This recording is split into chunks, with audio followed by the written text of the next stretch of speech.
My channel math गुरु। आज मैं आपके सामने लेके आया हूँ क्लास 10th की एक्सरसाइज 1.1 से क्वेश्चन नंबर 4। जैसा कि आपको मैं बोर्ड पे लिखा हुआ क्वेश्चन दिख रहा है आपको, और मैं आपको इसको बताऊंगा कि कैसे किया जाएगा। जैसे कि क्वेश्चंस आपको देखने से तो लगते हैं कि हाँ क्वेश्चन को मैं आसानी से कर सकता हूँ, दिखता भी है, बट जब क्वेश्चन करना पड़ता है तो दिक्कत होने लगती है। और दिक्कत क्यों होती है? क्योंकि आपको कॉन्सेप्ट क्लियर नहीं होता है। कॉन्सेप्ट समझना बहुत ज़रूरी होता है, और इस एक्सरसाइज में कॉन्सेप्ट बहुत ज़्यादा है। कॉन्सेप्ट बहुत इंपॉर्टेंट चीज़ होती है जिसे समझना बहुत ज़रूरी होता है। अगर आपने कॉन्सेप्ट समझ लिया तो क्वेश्चन आपके लिए कुछ नहीं, बहुत ही आसान है। तो मैं आपको बताऊंगा कि क्वेश्चन को करते कैसे हैं। सबसे पहले मैंने आपको बताया अभी कि सबसे पहले आप क्या करिए कि क्वेश्चंस को करने से पहले क्वेश्चंस को अच्छी तरह से पढ़िए। क्वेश्चन को आप अच्छी तरह से पढ़ेंगे तो आपको समझ में आएगा कि क्वेश्चन में पूछा क्या जा रहा है। सबसे पहले कुछ बच्चों को तो समझ में नहीं आता कि पूछा क्या जा रहा है, उसमें पूछा क्या जा रहा है, हमको निकालना क्या है। अभी मान लीजिए आपको मैंने तीर धनुष दे दिया और निशाना पता ही नहीं है, तो आप लगाओगे कैसे? सबसे पहले आपको पता होना चाहिए मुझे निकालना क्या है। जब आपको ये पता होगा तब आप उसके बारे में सोचोगे हमें करना क्या और कैसे करना है, तब आपको ये बात समझ में आएगी। तो इसलिए पहले आप क्वेश्चन को केयरफुली समझिए और उसमें देखिए कि हमको क्या क्या दिया हुआ है और क्या हमको निकालना है।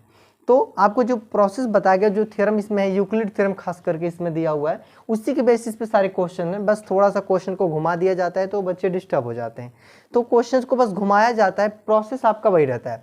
बस आप थोड़ा सा कॉन्सेप्ट को समझने का प्रयास कीजिए। जैसे मैं एक बार क्वेश्चन को पढ़ता हूँ और क्वेश्चन को आपको समझाने का प्रयास करता हूँ, तो आप एक बार क्वेश्चन को केयरफुली देखिए। जैसा कि दिया हुआ है कि यूक्लिड विभाजन प्रमेयिका का प्रयोग करके दर्शाइए कि किसी धनात्मक पूर्णांक, यहाँ ध्यान रखना है, शब्दों पे ध्यान देना बहुत जरूरी है। आपको ध्यान देना है कि यहाँ धनात्मक पूर्णांक लिखा हुआ है, ना कि सम या विषम। सम विषम ऐसा कुछ नहीं दिया हुआ है। जैसा कि आपका क्वेश्चन नंबर 2 में दिया हुआ है कि उसमें विषम पूर्णांक बोला हुआ है। तो क्वेश्चन को केयरफुली आप समझिए, हर एक वर्ड को ध्यान से देखिए, जो उसमें हर एक वर्ड दिया हुआ उसको देखना बहुत जरूरी है, आप तभी क्वेश्चन कर पाएंगे। मैंने इसीलिए बोला कि आपको क्वेश्चन को क्यों केयरफुली पढ़ना चाहिए। केयरफुली आप पढ़ेंगे तो आपको समझ में आएगा कि करना कैसे है। तो मैं इसीलिए आपको बता रहा हूँ, क्वेश्चन को पढ़ रहा हूँ और आपको समझना ऐसे ही है कि हमको क्वेश्चन को समझेंगे कैसे।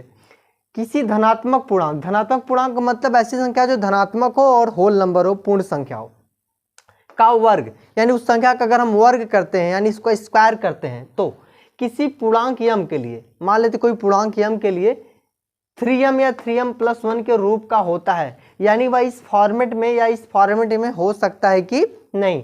मान लेते कोई पूर्णांक ऐसा संख्या है, क्या इस फॉर्मेट में हो सकता है कि नहीं हो सकता है, बस हमें वही चीज बतानी और चेक करनी है। तो क्या करते हैं, मान लेते कोई यक्स कोई धन पूर्णांक है, ऐसी कोई संख्या मान लेते हैं यक्स, ठीक है, यक्स कोई धन पूर्णांक है। तो मान लेते हैं कि अगर x कोई धन पूर्णांक है, अगर धन पूर्णांक होगा तो प्रोसेस हमारा क्वेश्चन क्या 3q, q यहाँ पे क्या भागफल वगैरह है, ये सब शेषफल है, 1 2 3 इसके पीछे जो संख्या है शेषफल है। अगर हम 3 से 3q है, 3 से अगर हम 3q यहाँ भागफल है, और ये 3 जिससे हम भाग करते हो, हम जिससे भाग करते हैं हमेशा शेषफल उससे कम ही आता है। इस बात को ध्यान रखना आपको जरूरी है। जैसा कि क्वेश्चन नंबर 2 में था, वहाँ पे 6q+1 है वगैरह ऐसे करके कुछ क्वेश्चन दिया हुआ है। तो उसमें क्या है कि हमारा मैक्सिमम नंबर 0 to 1 2 3 4 5 जाएगा, 6 नहीं हो सकता। इस बात को बहुत इंपॉर्टेंट इसमें, इसको बहुत केयरफुली ध्यान दीजिएगा। इसलिए मैंने यहाँ पे 6q 3q 3q+1 और 3q+2 तक ही ले गया। कुछ बच्चे ये भी कह सकते हैं सर 3q+3 क्यों नहीं रखे, आप 3q+4 क्यों नहीं रखें? इसलिए नहीं रखे क्योंकि 3q+1 3q+2 या 3q ही हो सकता है। क्यों हो सकता है? क्योंकि अगर हम 3 से डिवाइड करेंगे तो शेषफल 3 से ज़्यादा कभी हो ही नहीं सकता। तो जो शेषफल 1 या 2 तक ही हो सकता है, उससे ज़्यादा नहीं हो सकता, इसलिए हम इसको इतना लेते हैं। अब हमें क्या करना है कि इसका जो संख्या का वर्ग, मान लीजिए हमारी ये संख्या है, अब इस संख्या का क्या करना, वर्ग करना। इस संख्या को वर्ग करते हैं तो क्या या 3m या 3m+1 के रूप में आ सकता है, इस फॉर्मेट में चेंज हो सकता है, इस फॉर्मेट में बन सकता है कि नहीं। तो हम करके देखते हैं। जैसा कि देखो दिया है, हमने क्या किया, 3q है ना, इसका हमने स्क्वायर कर दिया। 3q का स्क्वायर करेंगे तो 9q² आएगा, 3 3 जा 9 और q का स्क्वायर 9q²। अब हम क्या करते हैं, इसमें से 9 को हम लिख सकते हैं 3 × 3, तो यानी 3 को हमने क्या किया, कॉमन कर लिया, बचा क्या हमारा अंदर 3 और q²। अब ये जो q² कोई एक संख्या ही तो होगी जो 3 के रूप में मल्टीपल होगी, ये कोई संख्या तो होगी, ये कोई टोटल नंबर होगा। क्यों, कुछ भी संख्या हो सकती है, 1 2 3 कोई संख्या हो सकती है जिसमें 3 का मल्टीप्लाई होगा तो वह कोई संख्या ही बनेगी जो 3 के मल्टीपल में है। यानी हम इसको क्या मान लिया हमने, यम, कोई भी संख्या हो सकती है। तो 3m ले लेंगे तो हमारे यहाँ पे क्या बन जाएगा, यानी ये 3m के रूप में परिवर्तित हो जाएगा, क्योंकि अगर यम हो गया तो 3m हो जाएगा। हम दूसरी संख्या लेके चेक करते हैं।